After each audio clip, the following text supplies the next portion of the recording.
ओम शांति। आज 21 नवंबर 2024 की साकार मुरली। आज बाबा ने कहा, मीठे बच्चे, तुम्हें अब टीचर बन सबको मन वशीकरण मंत्र सुनाना है। यह तुम सब बच्चों की ड्यूटी है।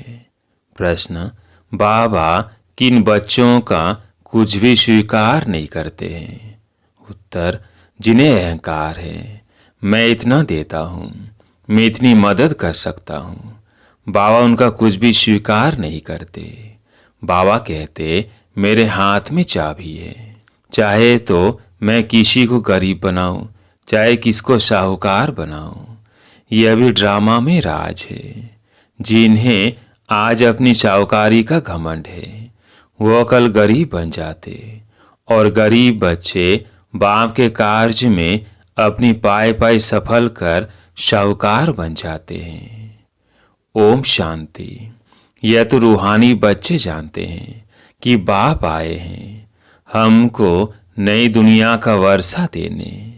यह तो बच्चों को पक्का है ना कि जितना हम बाप को याद करेंगे उतना पवित्र बनेंगे। जितना हम अच्छा टीचर बनेंगे उतना ऊंच पद पाएंगे। बाप तुम्हें टीचर के रूप में पढ़ाना सिखाते हैं। तुम पढ़ाने वाले टीचर जरूर बनते हो, बाकी तुम कोई का गुरु नहीं बन सकते हो, सिर्फ टीचर बन सकते हो। गुरु तो एक सदगुरु ही है, वो सिखलाते हैं। सर्व का सदगुरु एक ही है, वो टीचर बनाते हैं। तुम सबको टीच करके रास्ता बताते रहते हो, मन मना भाव का। बाप ने तुम्हारे पर यह ड्यूटी रखी है कि मुझे याद करो और फिर टीचर भी बनो। तुम कोई को बाप का परिचय देते हो तो उनका भी फर्ज है बाप को याद करना। टीचर रूप में सृष्टि चक्र की नॉलेज देनी पड़ती है। बाप को जरूर याद करना पड़े। बाप की याद से ही पाप मिट जाने हैं। बच्चे जानते हैं हम पाप आत्मा हैं, इसलिए बाप सबको कहते हैं अपने को आत्मा समझ बाप को याद करो तो तुम्हारे पाप मिट जाएंगे। बाप ही पतित पावन है। युक्ति बताते हैं, मीठे बच्चे, तुम्हारी आत्मा पतित बनी है, जिस कारण शरीर भी पतित बना है। पहले तुम पवित्र थे, अभी तुम अपवित्र बने हो। अब पति से पावन होने की युक्ति तो बहुत से समझाते हैं। बाप को याद करो तो तुम पवित्र बन जाएंगे। उठते बैठते चलते बाप को याद करो। वो लोग गंगा स्नान करते हैं तो गंगा को याद करते हैं, समझते हैं वो पतित पावनी है। गंगा को याद करने से पावन बन जाना है, परंतु बाप कहते हैं कोई ही पावन बन नहीं सकते हैं। पानी से कैसे पावन बनेंगे? बाप कहते हैं मैं पतित पावन हूँ। हे बच्चों, देह सहित देह के सब धर्म छोड़ मुझे याद करने से तुम पावन बन फिर से अपने घर मुक्ति धाम पहुँच जाएंगे। सारा कल्प घर को भूले हो, बाप को सारा कल्प कोई जानता ही नहीं है। एक ही बार बाप खुद आकर अपना परिचय देते हैं इस मुख द्वारा। इस मुख की कितनी महिमा है। गौमुख कहते हैं ना, वह गौ तो जानवर है, यह मनुष्य की बात। तुम जानते हो यह बड़ी माता है, जिस माता द्वारा शिव बाबा तुम सब को अडॉप्ट करते हैं। तुम अभी बाबा बाबा कहने लगे हो। बाप भी कहते हैं इस याद की यात्रा से ही तुम्हारे पाप कटने हैं। बच्चे को बाप याद पड़ जाता है ना, उसकी शक्ल आदि दिल में बैठ जाती है। तुम बच्चे जानते हो जैसे हम आत्मा है वैसे वह परम आत्मा है। शक्ल में और कोई फर्क नहीं है। शरीर के संबंध में तो फीचर्स आदि अलग है, बाकी आत्मा तो एक जैसी है। जैसे हमारी आत्मा वैसे बाप भी परम आत्मा है। तुम बच्चे जानते हो बाप परम धाम में रहते हैं, हम भी परम धाम में रहते हैं। बाप की आत्मा और हमारी आत्मा में और कोई फर्क है नहीं। वह भी पीती है और हम भी पीती हैं। यह ज्ञान और कोई को है नहीं, तुमको ही बाप ने बताया है। बाप के लिए भी क्या क्या कह देते हैं। सर्वव्यापी है, पत्थर ठीक कर में है, जिसको जो आता है वह कह देते हैं। ड्रामा प्लेन अनुसार भक्ति मार्ग में बाप के नाम रूप देश काल को भूल जाते हैं। तुम भी भूल जाते हो। आत्मा अपने बाप को भूल जाती है। बच्चा बाप को भूल जाता है तो बाकी क्या जानेंगे। गोया निधन के हो गए। धनी को याद ही नहीं करते हैं, धनी के पाठ को ही नहीं जानते हैं, अपने को भी भूल जाते हैं। तुम अच्छी रीति जानते हो, बरोबर हम भूल गए थे। हम पहले ऐसे देवी देवता थे, अब जानवर से भी बदतर हो गए हैं। मुख्य तो हम अपनी आत्मा को भी भूले हुए हैं। अब रियलाइज कौन करावे। कोई भी जीव आत्मा को यह पता नहीं होगा कि हम आत्मा क्या है, कैसे सारा पाठ बजाते हैं। हम सब भाई भाई हैं। यह ज्ञान और कोई में नहीं है। इस समय सारी सृष्टि ही तमो प्रधान बन चुकी है, ज्ञान नहीं है। तुम्हारे में अब ज्ञान है। बुद्धि में आया हम आत्मा इतना समय अपने बाप की गलानी करते आए हैं। गलानी करने से बाप से दूर होते जाते हैं, सीढ़ी नीचे उतरते गए हैं। ड्रामा प्लेन अनुसार मूल बात हो जाती है बाप को याद करने की। बाप और कोई तकलीफ नहीं देते हैं। बच्चों को सिर्फ बाप को याद करने की तकलीफ है। बाप कई बच्चों को कोई तकलीफ दे सकते हैं क्या? लॉ नहीं कहता। बाप कहते हैं मैं कोई भी तकलीफ नहीं देता हूँ। कोई भी प्रश्न आदि पूछते हैं, कहता हूँ इन बातों में टाइम वेस्ट क्यों करते हो। बाप को याद करो, मैं आया ही हूँ तुमको ले जाने। इसलिए तुम बच्चों को याद की यात्रा से पावन बनना है। बस मैं ही पतित पावन बाप हूँ। बाप युक्ति बताते हैं, कहाँ भी जाओ बाप को याद करना है। 84 के चक्र का राज भी बाप ने समझा दिया है। अब अपनी जांच करनी है, कहाँ तक हम बाप को याद करते हैं। बस और कोई तरफ का विचार नहीं करना है। यह तो मोस्ट इजी है, बाप को याद करना है। बच्चा थोड़ा बड़ा होता है तो ऑटोमेटिकली माँ बाप को याद करने लग पड़ता है। तुम भी समझो हम आत्मा बाप के बच्चे हैं। याद क्यों करना पड़ता है? क्योंकि हमारे ऊपर जो पाप चढ़े हुए हैं वो इस याद से खत्म होंगे। इसलिए गायन भी है, 1 सेकंड में जीवन मुक्ति। जीवन मुक्ति का मदार पढ़ाई पर है और मुक्ति का मदार याद पर है। जितना तुम बाप को याद करेंगे और पढ़ाई पर ध्यान देंगे तो उच्च नंबर में मर्तबा पाएंगे। धंधा आदि तो भल करते रहो, बाप कोई मना नहीं करते। धंधा आदि जो तुम करते हो वो अभी दिन रात याद रहता है ना, तो बाप ये रूहानी धंधा देते हैं। अपने को आत्मा समझ मुझे याद करो और 84 के चक्र को याद करो। मुझे याद करने से ही तुम शतो प्रधान बनेंगे। यह भी समझते हो अभी पुराना चोला है, फिर शतो प्रधान नया चोला मिलेगा। अपने पास बुद्धि में तंत्र रखना है जिससे बहुत फायदा होना है। जैसे स्कूल में सब्जेक्ट तो बहुत होते हैं, फिर भी इंग्लिश पर मार्क्स अच्छी होती है क्योंकि इंग्लिश है मुख्य भाषा। उन्हों का पहले राज्य था, इसलिए वो जास्ती चलती है। अभी भारतवासी कर्जदार है, भले कोई कितने भी धनवान है, परंतु बुद्धि में यह तो है ना कि हमारे राज्य के जो हेड से है वह कर्जदार है। गोया हम भारतवासी कर्जदार हैं। प्रजा जरूर कहेगी ना हम कर्जदार हैं। यह भी समझ चाहिए ना, जब कि तुम राजा स्थापन कर रहे हो। तुम जानते हो हम सभी इन सब कर्जों से छूटकर सॉल्वेंट बनते हैं। फिर आधा कल्प हम कोई से भी कर्जा उठाने वाले नहीं हैं। कर्जदार पति दुनिया के मालिक हैं। अभी हम कर्जदार भी हैं, पति दुनिया के मालिक भी हैं। हमारा भारत ऐसा है, गाते हैं ना, तुम बच्चे जानते हो हम बहुत शाहूकार थे, परिजादे परिजादियाँ थे। यह याद रहता है, हमेशा विश्व के मालिक थे।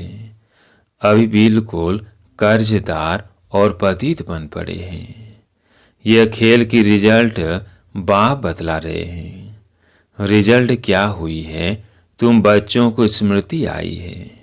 सतयुग में हम कितने शाहूकार थे। किसने तुमको शाहूकार बनाया? बच्चे कहेंगे, बाबा आपने हमको कितना शाहूकार बनाया था। एक बाप भी शाहूकार बनाने वाला है। दुनिया इन बातों को नहीं जानती। लाखों वर्ष कह देने से सब भूल गए हैं, कुछ नहीं जानते हैं। तुम अभी सब कुछ जान गए हो। हम पद्मापदम शाहूकार थे, बहुत पवित्र थे, बहुत सुखी थे। वहाँ झूठ पाप आदि कुछ होता नहीं। सारे विश्व पर तुम्हारी जीत थी। गायन भी है, शिव बाबा आप जो देते हो वो और कोई दे नहीं सकता। कोई की ताकत नहीं जो आधा कल्प का सुख दे सके। बाप कहते हैं भक्ति मार्ग में भी तुमको बहुत सुख अथाह धन रहता है। कितने हीरे जवाहर थे जो फिर पिछाड़ी वालों के हाथ में आते हैं। अभी तो वह चीज ही देखने में नहीं आती है। तुम फर्क देखते हो ना। तुम ही पूज्य देवी देवता थे, फिर तुम ही पुजारी बने हो। आप ही पूज्य, आप ही पुजारी। बाप कोई पुजारी नहीं बनते हैं, परंतु पुजारी दुनिया में तो आते हैं ना। बाप तो एवर पूज्य है, वह कभी पुजारी होते नहीं। उनका धंधा है तुमको पुजारी से पूज्य बनाना। रावण का काम है तुमको पुजारी बनाना। यह दुनिया में किसको पता नहीं है। तुम भी भूल जाते हो। रोज रोज बाप समझाते रहते हैं।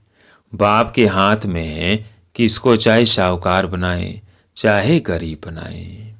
बाप कहते हैं जो शाहूकार है उन्हों को गरीब जरूर बनना है, बनेंगे ही। उन्हों का पाठ ऐसा है, वह कभी ठहर न सके। धनवान को अहंकार भी बहुत रहता है ना, मैं फलाना हूँ, यह हमको है। घमंड तोड़ने लिए बाबा कहते हैं यह जब आएंगे देने के लिए तो बाबा कहेंगे दरकार नहीं है, यह अपने पास रखो। जब जरूरत होगी तो फिर ले लेंगे, क्योंकि देखते हैं काम का नहीं है, अपना घमंड है। तो यह सब बाबा के हाथ में है ना, लेना वो ना लेना। बाबा पैसे क्या करेंगे, दरकार ही नहीं। यह तो तुम बच्चों के लिए मकान बन रहे हैं, आ करके बाबा से मिलकर ही जाना है। सदैव तो रहना नहीं है। पैसे की क्या दरकार रहेगी। कोई लश्कर व तोपे आदि तो नहीं चाहिए। तुम विश्व के मालिक बनते हो, अभी युद्ध के मैदान में हो। तुम और कुछ भी नहीं करते हो सिवाय बाप को याद करने के। बाप ने फरमान किया है मुझे याद करो तो इतनी शक्ति मिलेगी। यह तुम्हारा धर्म बहुत सुख देने वाला है। बाप है सर्वशक्तिमान, तुम उनके बनते हो। सारा मदार याद की यात्रा पर है। यहाँ तुम सुनते हो, फिर उस पर मंथन चलता है। जैसे गाय खाना खाकर फिर उगारती है, मुख चलता ही रहता है। तुम बच्चों को भी कहते हैं ज्ञान की बातों पर खूब विचार करो। बाबा से हम क्या पूछे? बाप तो कहते हैं मन मना भव, जिससे ही तुम शतो प्रधान बनते हो। यह हम ऑब्जेक्ट सामने है। तुम जानते हो सर्वगुण संपन्न 16 कला संपन्न बनना है। ये ऑटोमेटिकली अंदर में आना चाहिए।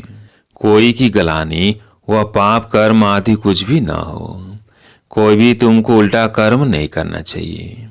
नंबर 1 है यह देवी देवताएं। पुरुषार्थ से ऊंच पद पाया है ना, उन्हों के लिए गाया जाता है अहिंसा परमो देवी देवता धर्म। किसको मारना यह हिंसा हुई ना। बाप समझाते हैं तो फिर बच्चों को अंतर्मुख हो अपने को देखना है। हम कैसे बने हैं? बाबा को हम याद करते हैं। कितना समय हम याद करते हैं। इतनी दिल लग जाए जो ये याद भी कभी भूले ही नहीं। अब बेहद का बाप कहते हैं तुम आत्माएं मेरी संतान हो, सो भी तुम अनादि संतान हो। वो जो आशिक मासूक होते हैं उन्हों की है जिस्मानी याद। जैसे साक्षात्कार होता है फिर गुम हो जाते हैं, वैसे वो भी सामने आ जाते हैं। उस खुशी में ही खाते पीते याद करते रहते हैं।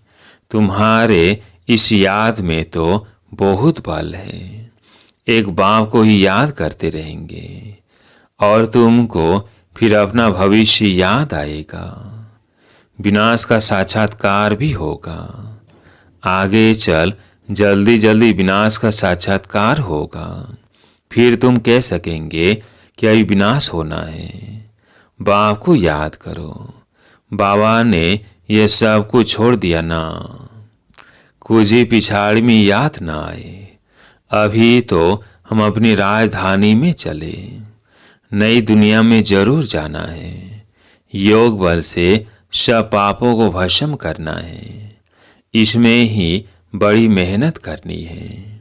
घड़ी घड़ी बाप को भूल जाते हैं क्योंकि यह बड़ी महीन चीज है। मिसाल जो देते हैं सर्प का, भ्रमरी का, वह सब इस समय के हैं।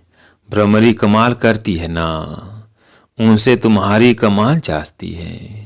बाबा लिखते हैं ना, ज्ञान की भू भू करते रहो, आखिरी जाग पड़ेंगे। जाएंगे कहाँ? तुम्हारे पास ही आते जाएंगे, ऐड होते जाएंगे। तुम्हारा नामाचार होता जाएगा। अभी तो तुम थोड़े हो ना। अच्छा, मीठे मीठे सिकिल्ले बच्चों प्रति माता पिता बाप दादा का याद प्यार और गुड मॉर्निंग। रूहानी बाप की रूहानी बच्चों को नमस्ते। हम रूहानी बच्चों की रूहानी बाप दादा को याद प्यार गुड मॉर्निंग, नमस्ते नमस्ते। धारणा के लिए मुख्य सार। पहला पॉइंट है ज्ञान का खूब विचार सागर मंथन करना है। जो सुना है उसे उगारना है। अंतर्मुख हो देखना है कि बाप से ऐसी दिल लगी हुई हो जो वह कभी भूले ही नहीं। दूसरा पॉइंट है कोई प्रश्न आदि पूछने में अपना टाइम वेस्ट न कर याद की यात्रा से स्वयं को पावन बनाना है। अंत समय में एक बाप की याद के सिवाय और कोई विचार न आए। यह अभ्यास अभी से करना है। आज प्यारे मीठे बाबा का वरदान। दृढ़ संकल्प रूपी व्रत द्वारा वृत्तियों का परिवर्तन करने वाले महान आत्मा भव। दृढ़ संकल्प रूपी व्रत द्वारा वृत्तियों का परिवर्तन करने वाले महान आत्मा भव। मान बनने का मुख्य आधार है पवित्रता। इस पवित्रता के व्रत को प्रतिज्ञा के रूप में धारण करना अर्थात महान आत्मा बनना। कोई दृढ़ संकल्प रूपी व्रत वृत्ति को बदल देता है। पवित्रता का व्रत लेना अर्थात अपनी वृत्ति को श्रेष्ठ बनाना। व्रत रखना अर्थात स्थूल रीति से परहेज करना। मन में पक्का संकल्प लेना। तो पावन बनने का व्रत लिया और हम आत्मा भाई भाई है, ये ब्रदरहुड की वृत्ति बनाई। इसी वृत्ति से ब्राह्मण महान आत्मा बन गए। आज का स्लोगन, व्यय से बचना है तो मुख पर दृढ़ संकल्प का बटन लगा दो। व्यय से बचना है तो मुख पर दृढ़ संकल्प का बटन लगा दो। अच्छा, ओम शांति।